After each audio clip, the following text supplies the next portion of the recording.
everyone. Welcome to another episode of Keeper of Good Things. My name is Rachel. I'm the host of this channel where we talk about all things that are great.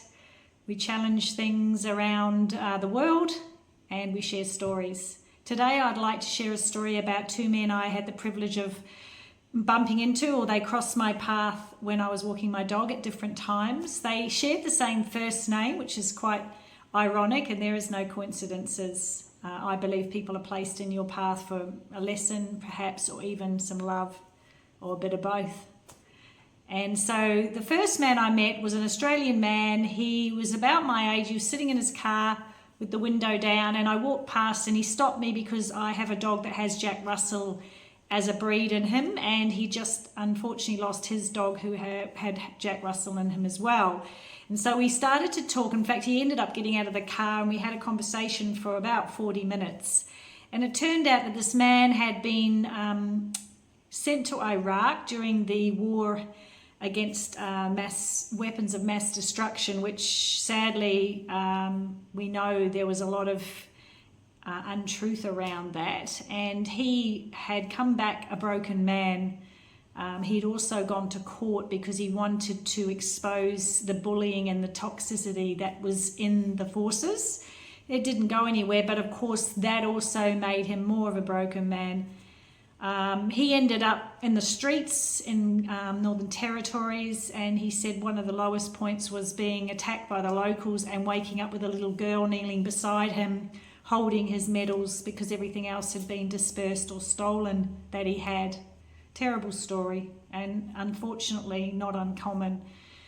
So he had worked his life, turned it around, and one story that he also shared was his friend who had also had PTSD, had married an Asian lady, and she went through the ringer with her husband, but she stood by him through thick and thin.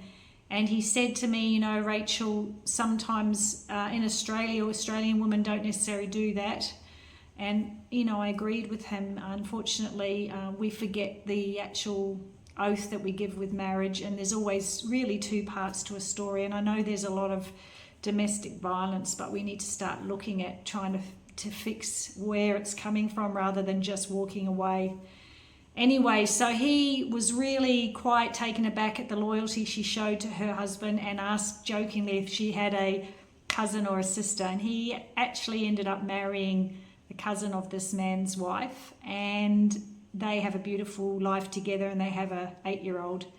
And again, another thing to think about when you see people walking with somebody who may be a little bit younger, not a lot, but a little bit younger, who may not have come from this country, is not everybody goes overseas to buy a bride. And so there's a lot of stigmatism around that. And his story is an example of that. So again, we need to be careful of how quickly we judge what we see. Anyway, we talked about Australia Day, and he was a proud Australian, and he was proud to fight for the country that he loves. And that was for all walks of life. And we left that conversation enjoying the debates we had, and off I went with the dog.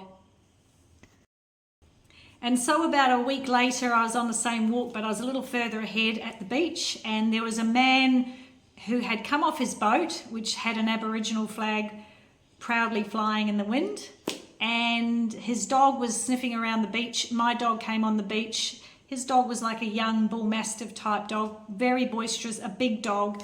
So I went over there because I wanted to make sure that they were going to socialise all right. And what we find with animals, and especially dogs, is they're much better at socialising with others than probably us humans are. We could learn a lot, couldn't we?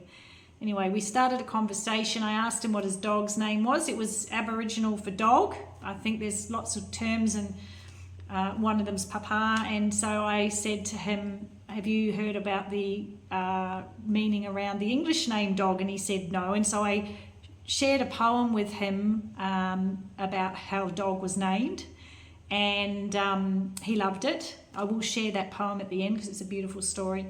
So we got talking, and I said to him, oh, it's nice to see your flag up there. It's quite sad though, because there's a lot of division going on in this world. And I explained about my meeting with the man who had fought for us, and he was very compassionate about that story. And he said to me, you know what? He said, it's very profound what he said. He said, the black man has forgotten that he's a white man. And I said, yep. And the white man has forgotten that he was a black man.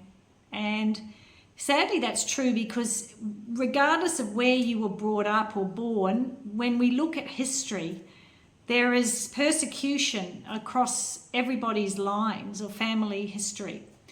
And it gets to a point where we do have to sort of say, when do we say enough is enough, and move forward as well and share this planet, because no one owns anything. Actually, God created this planet, I believe. And so if we look at it that way, it stops a lot of division over who owns what and who's responsible for what. When we're all living together, we're all responsible as a collective humanity. And if we keep saying sorry and we're not forgiving someone when they say sorry, then what's the point? That's the first thing. Gets people very resentful as well, because they feel like it's going on deaf ears. And some of them also, a lot of people nowadays are worried about how much that is pushed, and the fact that they actually aren't the ones that did the injustice. Most people here are trying to help. They're trying to help communities. And so we get division from what we're told in the media, that we all hate each other. And that's, if you talk to people, it's far from the truth. The other thing is that we have a victim consciousness in this planet. And so we're not actually helping people to move forward from it. And it is a very challenging topic for all of us. But I think it's necessary for us to move forward and stop looking behind, and let's look together for a better future for us all. And we all step up, we all take responsibility, and we all look after this beautiful planet of ours, that we can all live in harmony together. And so we finished our conversation, enjoying the conversation. We talked about other things around the world and the awakening that's going on, because he was also, like the other man, aware that there was a lot of lies. And people say this loosely, but realistically, I never realized the deception and the programming that is in front of us. And it is quite confronting to see it when you do. I only speak about things that I have had experiences with. I don't know what the real truth is. In fact, no one really does except God.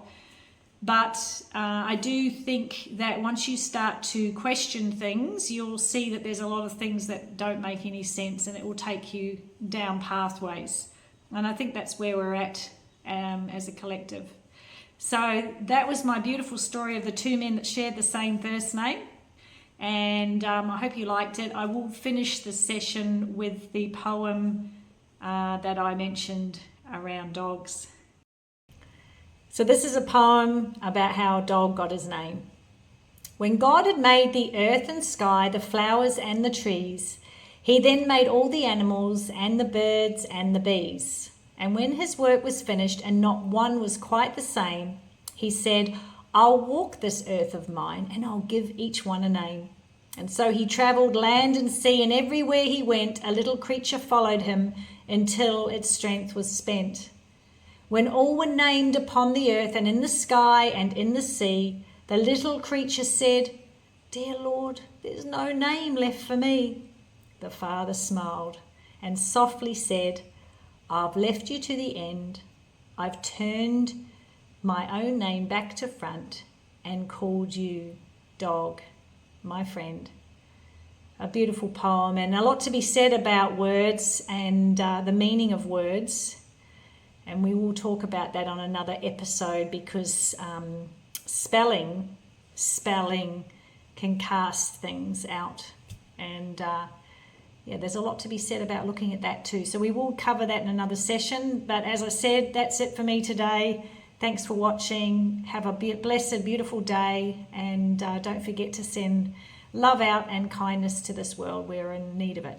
Thank you.